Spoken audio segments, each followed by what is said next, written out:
나이가 들수록 값진 체험을 쌓는 동시에 여러 가지 마음의 시련도 마주하게 되죠.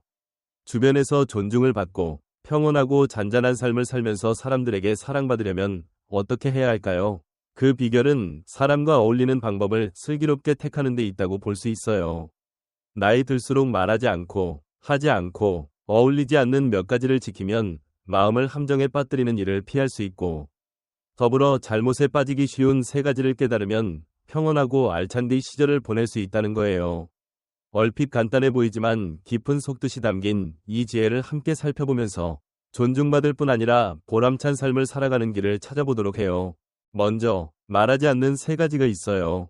다른 이 약점을 들추지 않는 것부터 생각해 볼 만합니다. 오래전 어느 글귀에는 사람의 허물을 나무라지 않고 실수를 드러내지 않으며 죄를 잊으면 덕을 기르고 재앙을 멀리할 수 있다는 말이 있어요.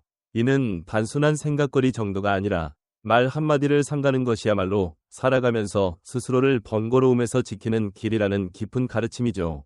누구나 결점이나 실수가 있고 완벽한 사람은 없어요. 또 누구든 자존심이 있기 마련이고, 함부로 약점을 지적하면 그 사람의 마음을 다치게 할 뿐 아니라 관계에 금이 가기 쉬워요.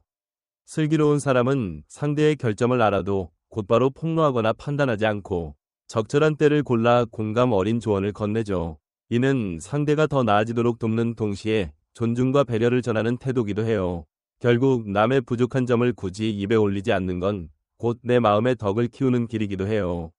쓸데없는 분란이나 상처를 만들지 않으니 긍정적인 말이 오가는 편안한 소통 환경이 만들어지고, 그 결과 사람들의 신뢰와 애정을 얻게 되는 거예요. 말에는 생각보다 큰 힘이 담겨 있으니 다른 이의 약점을 드러내기보다는 격려와 응원을 나누는 편이 훨씬 현명하다는 점을 기억했으면 해요. 또 스스로를 자랑하지 않는 것도 중요합니다. 예로부터 남이 칭찬해주면 그것은 이름이 나서 얻은 명예이지만 자기가 자기를 치켜 세우면 단순히 자랑으로 보일 뿐이다 라는 말이 전해 내려오죠. 사실 자신을 과하게 내세우면 오히려 좋지 않은 인상을 줄 수 있어요.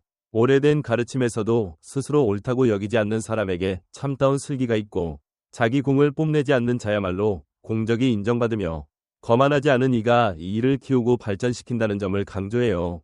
참으로 능력 있고 아는 것이 많은 사람들의 공통점은 굳이 입으로 성공을 떠벌리지 않는다는 거예요. 진정한 자부심은 꾸며진 말이 아니라 삶의 크고 작은 시련을 대하는 태도와 성과로 드러나니까요. 겸손함은 주변 사람들의 존중을 끌어내지만 자랑이 과하면 오히려 고립을 자초할 수 있다는 점도 놓치지 말아야 해요. 거기에다 과한 자랑은 필요 이상의 부담을 안기기도 해요. 참으로 뛰어난 사람이라면 굳이 말로 증명할 필요가 없고, 이뤄놓은 성과가 스스로 웅변해준다는 사실을 기억하면 좋겠어요. 그리고 무의미하고 가치 없는 말을 하지 않는 것도 잊지 말아야 해요. 옛 이야기에 누군가 말을 많이 하는 게 좋나요? 적게 하는 게 좋나요? 하고 물었는데 어떤 분은 직접 답하지 않고 개구리와 닭 소리를 비유로 들었다고 해요. 개구리는 낮밤 가리지 않고 울어대며 목이 말라 고생하지만 그 울음소리를 반기는 사람은 드물다. 하지만 닭은 새벽마다 정해진 횟수로만 울어도 사람들이 그 울음소리에 고마움을 느끼고 맞이해야 할 시간을 알려줘서 좋게 여긴다는 얘기죠. 말이란 꼭 필요한 때, 알맞은 자리에서 참된 뜻을 담아야 비로소 가치가 있는 법이에요. 쓸모없는 말은 듣는 이를 지치게 하거나 거북하게 만들고 말하는 사람의 가치까지 떨어뜨릴 수 있어요. 말수가 많다고 슬기로운 게 아니라 적게 하더라도 예리하고 의미 있는 말로 듣는 이를 생각하게 만드는 사람이 진정 지혜로운 이죠. 불필요한 말을 삼갈 줄 아는 사람은 스스로를 잘 다스리는 사람이기도 해요. 그들은 말의 무게를 알고 남에게 믿음을 주는 도구로 말을 활용해요. 그래서 짧고 간결하지만 깊이 있는 말로 핵심을 전하죠. 말이 너무 장황하고 목적 없이 길어지면 듣는 이가 집중력을 잃거나 지루함을 느끼기 십상이에요. 결국 꼭 필요한 순간에 필요한 만큼만 말하는 습관은 사람들과 관계를 맺을 때나 스스로의 가치를 높일 때 큰 힘이 돼요. 말을 아낀다고 해서 늘 침묵만 하는 건 아니지만 의미 없는 말은 최대한 줄이자는 거죠. 말하기 전에 이 말이 정말 필요한가? 듣는 이에게 도움이나 가치를 주는가? 를 스스로 묻는 습관을 들이면 좋겠어요. 그러면 대화에서 내 말이 더욱 빛나고 오히려 잘 듣는 태도 덕분에 더 많은 것을 배울 기회를 얻게 될 거예요. 다음으로 하지 말아야 하는 세 가지가 있어요. 먼저 남과 견주지 않음으로써 스스로 괴로움을 부르지 않아야 해요. 남과 비교해 스스로 힘들어한다는 말, 그냥 흔한 경고가 아니에요. 상황과 능력, 살아가는 모습이 서로 다른 사람과 늘 경쟁하려 들면 피로와 질투, 실망만 누적될 수밖에 없어요. 특히 자신의 환경과 전혀 다른 조건을 지닌 사람과 비교하며 자신이 부족하다고 여기면 정작 내 안에 있는 고유한 소중함을 못 보고 우울해질 거예요. 사람마다 걷는 길이 다 다르고 누구는 넉넉한 환경에서 태어나고 누구는 어려움을 이겨내고 성공하기도 해요. 다른 사람이 가진 것만 바라보면 내 가능성이나 나만의 가치를 놓치기 쉬워요. 괜히 비교하느라 시간을 쓰기보다 내가 지금 무엇을 가지고 있고 그걸 어떻게 가꾸는지 돌아보는 편이 더 이롭죠. 꼭 비교를 해야 한다면 어제의 나와 오늘의 나를 견주어 보면 돼요. 어제보다 오늘 조금 더 나아졌는지, 어떤 것을 배웠는지, 능력을 키우기 위해 어떤 일을 했는지 묻는 거예요. 이게 진짜 의미 있고 스스로 발전할 기회를 주는 비교 방식이죠.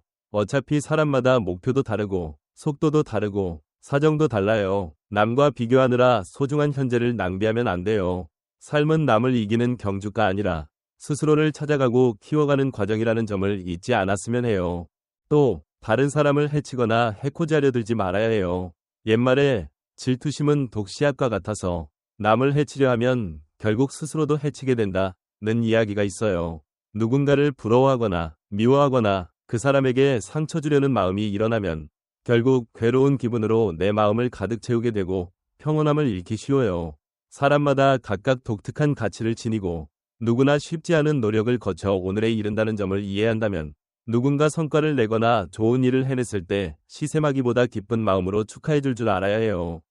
이렇게 남의 기쁨을 진심으로 나누면 마음이 부드러워지고 사람들과 진정성이 있는 관계를 쌓을 수 있게 돼요. 누가 나보다 나은 점이 보이면 좌절하거나 깎아내리려 애쓰기보다 그 사람에게서 배우고 영감을 얻으려는 태도가 훨씬 성숙한 자세예요. 또 누군가가 어려움을 겪을 때 진심을 다해 도와주면 언젠가 그 온기가 돌아오거나 최소한 나 자신이 더 의미 있는 삶을 살아간다는 뿌듯함을 느낄 수 있죠. 욕심이나 증오, 시샘 같은 걸 품고 있으면 결국 그 독은 내게도 해를 끼쳐요. 반면 너그럽고 다정한 마음으로 지내면 주변에서도 그 따뜻함을 돌려주게 돼요. 그러니 남을 해치려 마음먹기보다 넓은 마음으로 사람들을 대하면 스스로도 편안하고 평화로운 일상을 만들 수 있어요. 그리고 부당하게 이익을 탐하거나 빼앗으려 들지 않아야 합니다. 보통 이익이라 하면 돈이나 권력, 지위 같은 걸 떠올리는데 세상 모든 이익이 다 좋은 결과만 주는 건 아니에요. 언뜻 복처럼 보여도 해가 될 수 있고 이득처럼 보이지만 결국 큰 손실을 부르는 경우도 많아요. 참으로 슬기로운 사람은 부정한 방법으로 얻어낸 것은 오래가지 못한다는 걸 알아요. 쉽게 손에 넣은 건 쉽게 사라지기 마련이고 하늘에서 굴러들어오는 운이란 영원히 머물지 않는다는 것도 깨닫고 있어요. 지나친 욕심은 어긋난 행동을 부르기 쉽고 마음을 시끄럽게 만들어 삶의 평온을 잃게 해요. 눈앞의 이익 때문에 명예나 자존심을 다 내버리는 일도 없도록 해야 해요. 조금 잃는 듯해도 바른 태도로 살아가면 길게 볼 때 훨씬 큰 가치를 얻는다는 게 결국 모든 인과의 원리이기도 하거든요. 뭔가를 받으려면 먼저 베풀 줄 알아야 한다는 말을 많이들 하잖아요. 꼭 돈이나 물건 같은 큰 게 아니더라도 작은 배려와 친절, 진심 어린 말 한마디가 본인이 상상하는 것 이상의 좋은 결과를 불러올 때가 있어요. 이런 태도가 굳건한 인간관계를 키우고 여러 사람들에게 사랑과 존중을 받을 수 있는 삶의 바탕이 되거든요. 하지만 욕심에 사로잡혀 뭔가를 빼앗으려 들면 결국 평판도 망치고 관계도 깨지고 얻을 것보다 잃는 것이 더 많아질 확률이 높아요. 세상에 공짜는 없고 결국 내가 심은 씨앗만큼 돌려받는다는 말처럼 공정하고 따뜻한 마음으로 살면 훨씬 넉넉한 삶이 가능해져요. 끝으로 함께 어울리지 말아야 할 사람 셋을 얘기해 볼까 해요. 먼저 부모에게 불효하거나 인간적인 온기가 없는 사람, 혹은 참으로 매정한 사람은 피하는 게 좋다고 해요. 예전부터 100가지 착한 일 가운데에서도 부모를 공경하는 마음이 가장 먼저다 라는 말이 전해 내려오는데 부모님을 살뜰히 모시고 사랑할 줄 아는 사람이라면 기본적으로 따뜻한 도덕심을 지녔다고 보는 거예요. 반면 부모에게조차 무심하고 차갑게 대하거나 심지어 혹독하게 대한다면 다른 사람에게도 온전한 진심으로 대할 가능성이 매우 낮아요. 그런 사람들은 공감 능력이나 인간적인 정이 부족할 때가 많아서 믿을 만한 관계를 형성하기 어려워요. 마찬가지로 필요할 때만 자신을 챙기고 다른 이의 감정이나 고통엔 마음을 닫아버리는 매정한 사람도 가급적 멀리하는 편이 좋아요. 이런 사람들과 가까이 지내면 좋은 에너지나 따뜻한 교감을 나누긴 어렵고 오히려 힘들 때 더 큰 상처를 입을 수 있어요. 반대로 인정 많고 서로 위지하며 살 줄 아는 사람들과 어울리면 삶이 긍정적으로 바뀌고 함께 성장할 기회를 얻기도 해요. 인연을 맺는다는 건 인생길의 방향을 함께하는 것과 같으니 따뜻한 마음을 가진 사람들과 길을 함께 걸어야 마음이 편안해질 수 있어요. 다음으로 오직 자기 이익만을 따지는 사람과는 거리를 두라고 해요. 이기적인 태도는 정말 가까이 하기 무서운 특성이에요.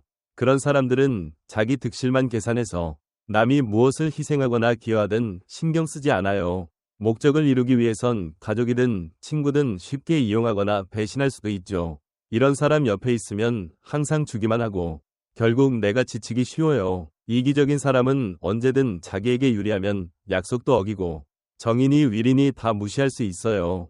진정성도 없고 배려심도 없으니 진짜 가치를 찾거나 안전한 유대감을 느낄 수도 없어요. 반면 진심을 다해주고 함께 나누며 서로를 생각해주는 이들과 어울리면 그 편안함과 든든함을 오래 누릴 수 있어요. 관계를 맺을 때 상대가 늘 자기 몫만 챙기려 들고 다른 사람의 기여나 감정은 돌아보지 않는다면 일찌감치 손 털고 나오는 게 현명해요. 짧은 인생에 그런 사람에게 시간을 빼앗길 이유가 전혀 없죠.